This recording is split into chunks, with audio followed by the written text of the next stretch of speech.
Hey guys, welcome back to a new video. I'm Stephanie West. I'm a licensed counselor here in the state of Michigan, and I am owner and operator of In Progress Counseling. Today we're going to ask a very helpful question that hopefully invites us into skill building and growth and doesn't steep us in a lot of guilt and shame and kind of self abdication. So often, because I work with people going through life transitions and because I've gone through some pretty steep transitions myself, there are times we come to points where there's a skill we stumble on that we have not yet developed. And so an example I'm going to give is the first time as a single adult that I had a flat tire. That was a brand new thing for me to deal with. And you can have whatever opinion you want about, oh my word, you're in your mid-30s and you don't know how to fix a tire. But that was the reality. I didn't yet know how to fix a tire. And so what happened is, I have a flat, I go to the gas station, I try to put air in the tire, and somehow, and I don't understand the science of it, the tire gets even flatter, and I'm miffed and I'm confused. Now, I knew that it was okay in real time to not know how to fix it, but when I call someone and they're not able to help, I feel this sense of helplessness, this sense of hopelessness, and my inner dialogue got nasty, and it got nasty really quick. It's like, you moron, you're so pathetic. Here you are sitting at a gas station, you don't even know how to fix a tire. You're in your mid-30s, what's wrong with you? And the way to gently remind myself that I'm a beginner there is to ask myself, Steph, who taught you? Where would you have learned how to fix a tire? For the last 12 years, someone else has been doing your car maintenance for you. You didn't have formative experiences as a teenager where someone held your hand as you became a new car owner and said, this is general care, this is maintenance, this is how you fix tires. Like, you have no reference point for this. And so I have to, or at least I get to, remind myself that I have not developed this skill set yet.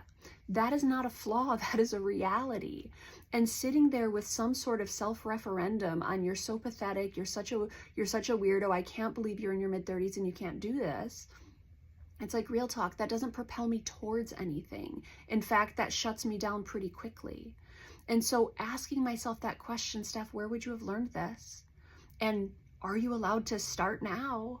Those are much better invitations to consider than sitting in that shame and in that self-talk that's really, really nasty.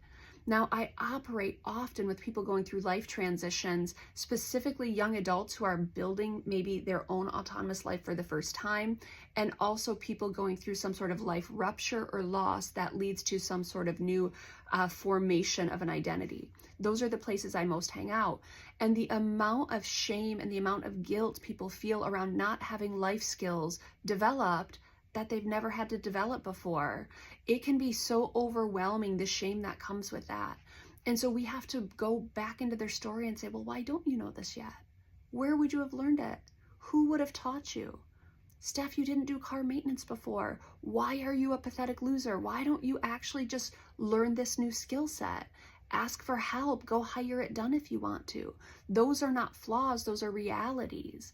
And that self-talk is so important when someone hasn't opened a bank account before, or someone hasn't filed their own taxes before, someone hasn't gone on a first date before, someone hasn't gone to a job interview. Guys, these are not flaws. These are realities.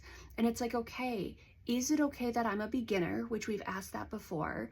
Is there something I need to do to help orient me towards this new thing in front of me? We've asked that before. But also, where would I have learned this skill? It's okay that it's new for me. It's okay that I don't know this yet. Now that I'm aware that it's a thing that would be useful to know, am I going to do the heavy lift or the hard work to learn? Or am I going to ask for help? Those are really good things to be doing. But to not know is not a flaw. The shoulds, the oughts, the supposed to's, at some point I hope we exhaust ourselves of using those, because it's not something where I would just intuitively know how to change a tire. At least that's not within my skill set. There's no bucket to put that in or no reference point to draw from. And so I had to go through kind of that painful process of, oh, okay, I don't know this yet. Is it okay that I don't know this yet? Where would I have actually learned it? How can I go about learning it? That's a much more gentle invitation for us as we develop skills versus, you moron, you get out there and you learn how to change a tire. You're so pathetic. Don't you ever find yourself in this position again?